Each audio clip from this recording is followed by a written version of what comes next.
saludándole en el amor del Señor, deseando ricas y abundantes bendiciones del cielo hacia sus vidas. Ha llegado la hora de compartir el devocional, el pancito diario de vida que tanto bien hace a nuestras almas. Hoy corresponde iniciar nuestra sección de un tema en 3 partes. Y el tema de esta semana es la gracia de Dios. La gracia de Dios.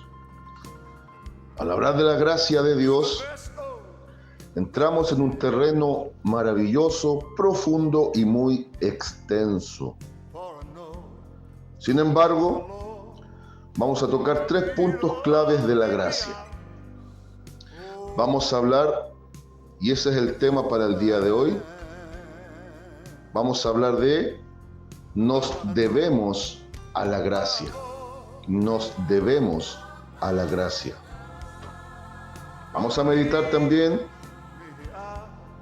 los resultados de la gracia. Y cerraremos meditando bajo el tema la gracia frente a la necesidad. Nos debemos a la gracia. Acompáñenme a primera carta del apóstol Pablo a los Corintios, capítulo 15, versículo 10. Primera a los Corintios, capítulo 15, versículo 10. Gracia, regalo inmerecido, favor. Gracia es sustento, es amor expresado. Gracia es esencia divina manifiesta al corazón del hombre. Gracia es lo que define mucho del carácter de Dios. ¿Encontró 1 Corintios capítulo 15 versículo 10? Muy bien. Leo en el nombre del Señor Jesucristo, en el amor del Padre, la gracia del Hijo y la paz del Espíritu Santo, y la palabra de Dios dice así: pero por la gracia de Dios soy lo que soy, y su gracia no ha sido en vano para conmigo. Antes he trabajado más que todos ellos, pero no yo, sino la gracia de Dios conmigo. Amén. Es bien interesante ver que en esta primera carta a los hermanos de Corinto, el apóstol Pablo trae grandes correcciones, grandes enseñanzas, trae la forma, podríamos decir, correcta del ejercicio de los dones que Dios deposita en el creyente para el buen trabajo en las áreas pertinentes. Pero este capítulo 15, el apóstol Pablo enseña respecto a la resurrección de los muertos y va potenciando la aceptación hacia su ministerio. Enseña respecto de que él también, como abortivo, como fuera de tiempo prácticamente, se le aparece a él, el último de los apóstoles, acá en el versículo 8. Después hace un juego de palabras, dado que Pablo significa pequeño, dice: porque yo soy el más pequeño de los apóstoles, que no soy digno de ser llamado apóstol, porque perseguía la iglesia de Dios. Entonces eso nos da pie para entender el versículo que se nos presenta en función de la gracia. El apóstol Pablo trae muy rápidamente a la memoria de la iglesia que efectivamente en su vida antigua él fue, perdóneme la expresión, un desgraciado, porque no tenía la gracia de Dios que transforma. Y en esa vida de desgracia, de desventura, él creía servir a Dios. Él creía prestar un servicio a Dios, persiguiendo y matando cristianos. Esto es una realidad a través de las épocas. Muchos, en nombre de Dios, supuestamente, Han matado verdaderos creyentes. Y Pablo era uno de ellos, un judío celoso, nacido desde la tribu de Benjamín, fariseo entre fariseos, celoso de la ley, de las costumbres, las tradiciones. Todo ese caldo de cultivo propició que Pablo fuese un terrible perseguidor de la iglesia. Usted puede ver prácticamente su autobiografía en varios pasajes del libro de los Hechos, en las cartas como Gálatas, como Filipenses.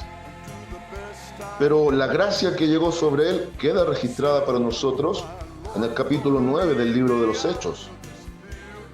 Y ahora Pablo, presentando la doctrina de la resurrección de los muertos y posicionando que el Cristo de gloria se aparece a no menos de 500 hermanos, se aparece a los apóstoles y finalmente se le aparece ahí, camino hacia Damasco a él. Ahora dice, miren, yo también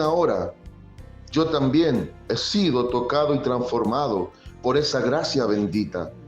Mi vida antigua era una vida diferente, pero ahora es una vida transformada. Es por eso que el apóstol Pablo es aquel que enseña desde doctrina lo que Cristo enseñó también a un Nicodemo en San Juan capítulo 3. Nicodemo, tienes que nacer de nuevo, pero para que nazcas de nuevo va a ser en base al sustento de la gracia. Somos los que somos gracias a la gracia. Y Pablo escribe en 2 Corintios capítulo 5, versículo 17, de modo que si alguno está en Cristo Jesús, nueva criatura es, las cosas viejas pasaron, he aquí todas son hechas nuevas. Transformación de vidas. Ahora, ya presenté varios conceptos asociados a la gracia. Cada tanto se tiende a confundir gracia y misericordia. Para que usted sepa, los dos grandes componentes del amor divino son la gracia por un lado y la misericordia por otro. Complementarios absolutamente, pero no iguales. Cuando hablamos de misericordia, hablamos de perdón de pecados. Y cuando hablamos de gracia, hablamos del resultado del perdón de pecados que faculta la salvación. Por lo tanto, misericordia es no recibir el castigo por nuestros pecados. Y gracia es recibir como regalo la salvación que no merecíamos. Misericordia es no recibir castigo que sí merecíamos, y gracia es, aun no mereciendo, recibimos gratuitamente el regalo de salvación en base a la obra hecha por el Señor Jesucristo. Y Pablo dice, aunque soy el más pequeño de los apóstoles, al último que se apareció fue a mí. Fui perseguidor, indigno de ser llamado cristiano en su momento, menos ser llamado apóstol, por esa terrible vida de persecución previa a la iglesia. Ahora proclama y dice, pero por la gracia, por el perdón y regalo, por el sustento del amor de Dios, por el propósito divino sobre él, dice, soy lo que soy, somos lo que somos, y evidenciamos el hecho de ser nuevas criaturas solo por el regalo de salvación que es en Cristo Jesús. No somos más ni menos, quizás ni mejores ni peores que otros, pero la gracia de Dios, que también tiene que ver con la dotación para el ejercicio al cual hemos sido llamados, podemos decir, reclutados como obreros, donde Dios mismo nos presta las herramientas que son claves para poder cumplir con las labores. Eso también es gracia. La gracia faculta con un carisma especial. La gracia faculta con una capacidad que va más allá de lo humano para ejercer. La gracia nos capacita. La gracia de Dios en nosotros a través del Espíritu Santo nos sustenta. La gracia de Dios en nosotros hace lo que nosotros no podemos. Y su gracia no ha sido en vano para conmigo. Obvio, la gracia es la que va a producir fruto. La gracia en Cristo es la que nos permite avanzar en nuestras debilidades. La gracia de Dios produce fortaleza donde hay debilidad. La gracia y el sostenimiento de Dios nos va enseñando lo que no sabemos. Antes he trabajado más que todos ellos. La gracia dota de humildad, ponga atención, pero no yo, sino la gracia de Dios conmigo. La gracia se impregna en el ser espiritual. La gracia va moldeando el alma y aún la gracia de Dios va sanando las heridas del cuerpo, va quitando aguijones o va poniendo aguijones para que el poder de Dios en la debilidad se perfeccione, como enseña Pablo en 2 Corintios capítulo 12. Y todo esto de la gracia llega en el momento oportuno de la salvación.